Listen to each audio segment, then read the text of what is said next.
Hey, what's up guys? Welcome back. Today we're going to cover a frequently requested topic, how to tint your lacquer.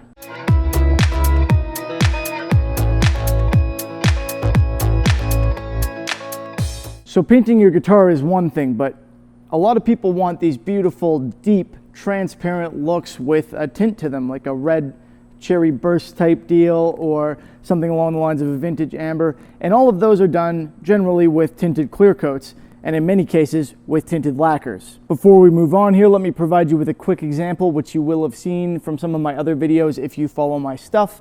This was done with a tinted lacquer. I'll show you which tint I used for this one specifically, but this was a nitrocellulose lacquer. I did some work on it to get it to check like that, so it's got kind of a cool vintage look to it. I don't know if you can actually see. Yeah, there you go. You can see the check lines in it. Pretty awesome. Nice lacquer cracking. But this was done specifically with a concentrate added into a clear lacquer. Now from a process perspective, there's really not a whole lot to this. You put some lacquer and some thinner in like you usually would, about 50-50, and then you add a concentrate. You add something to tint it. The trouble is finding the appropriate thing that will mix properly with your lacquer and make it look good. So today, what I'm going to cover are my suggestions for what you should use for that. And as always, I've made an effort to make everything that I'm recommending in this video available in the Amazon influencer link below. So in the description, you can check that out if you want to pick any of this stuff up online, or you can go to your local hardware store or anywhere else and try and find it that way. So let's get into it. For starters, the lacquer that I prefer, and this isn't the tint, this is the actual carrier that I like to use the most. My favorite is Bellin's stringed instrument lacquer. Kind of hands down, dries faster than a lot of them, is easier to polish sooner because it dries faster, and I haven't had as many issues with it cracking when I don't want it to. I actually need to make an effort to get it to do that most of the time, so I'm really happy with that. That's what I use as a carrier, generally speaking.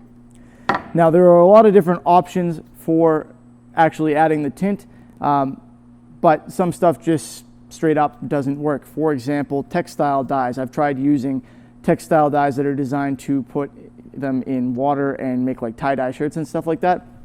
Doesn't mix properly. It all settles out. It kind of looks grainy. It's really not what you want. You can use powdered dyes, and if you're going to do that, you're going to want a dry powdered aniline dye. So this is Bellin's American Walnut dry powdered aniline dye. They are very good. Kita dyes, very good. Those will be available down below as well in that link.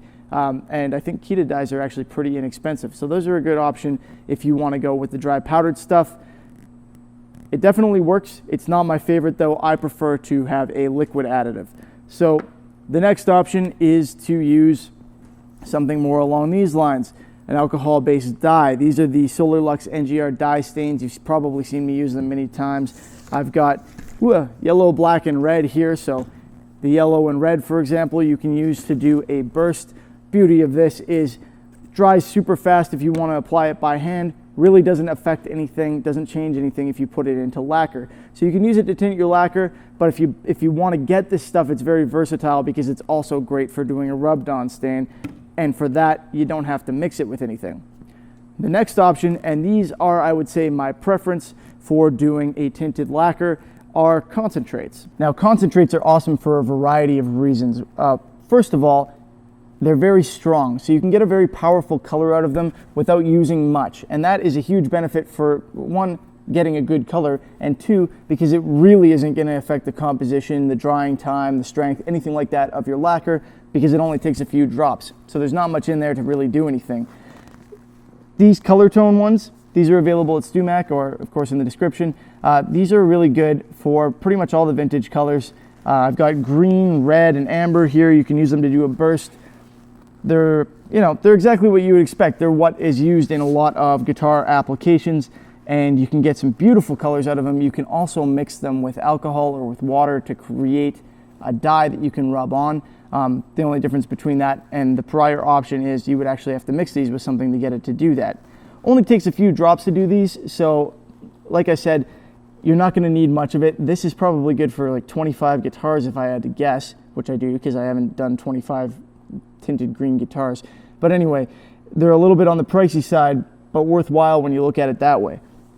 So these are a great option for all things guitar related if you want kind of those more standard colors. You do have green, blue, yellow, vintage amber, cherry red. everything you need there. Now this, so I call this kind of my secret weapon maybe. This is a candy concentrate from House of Color. This is designed for automotive applications. This is what you find in like those $25,000 paint jobs where you can see transparent, red on top of, for example, a very heavy metallic sparkle. Beautiful, vibrant, transparent colors. This one in particular is the Candy Brandy, which is what I used on that red guitar. Now the reason I call it my secret weapon, so to speak, is you're not gonna find a lot of this in this industry. It's really not what they had in mind when they made it. This stuff is designed to mix with a catalyzed clear coat, for example, a polyurethane for an automotive application. Now they do have the intercoat version of it, but it doesn't matter as far as the concentrate. This is what you mix in regardless. The beauty of it also works really well with lacquer, and you can use either one of those on a guitar. The lacquer is going to be the more inexpensive option, but you can always go ahead and get yourself your catalyzed polyurethane, mix this in there, and put a beautiful coat on. Again, one of the benefits with this stuff is it comes in these incredible vibrant colors that you would expect to see in more of an automotive application. So you can get, candy tangerine, which is a beautiful bright orange. You can get a variety of interesting blues. You can get that candy apple red, or my favorite, this candy brandy, which gives you that nice deep look really quickly and with way less coats than you would need for that apple. So as you can probably tell, your product choice as far as a tint goes is going to have to vary depending on what your end goal is and what you want. But these are some great options. They work really well. I've used them on a variety of guitars and never had a problem with them. And you can get some amazing colors out of this stuff. So guys, that is what I recommend for tinting your lacquer. As I said, there's really nothing to show you as far as process. You put a couple drops in, test it out, add a few more if you think you need to go darker. Just don't start super dark, because then you can't remove it to go lighter without adding a whole bunch more lacquer to dilute it. This is going to allow you to get some of those beautiful transparent finishes over the more attractive wood grain that some of your guitars will have. This is what you're going to use to do some of those burst finishes if you don't want to try and rub in a perfect burst, because blending that by hand is very difficult. Tons of options for this stuff, and I hope you guys make good use out of it.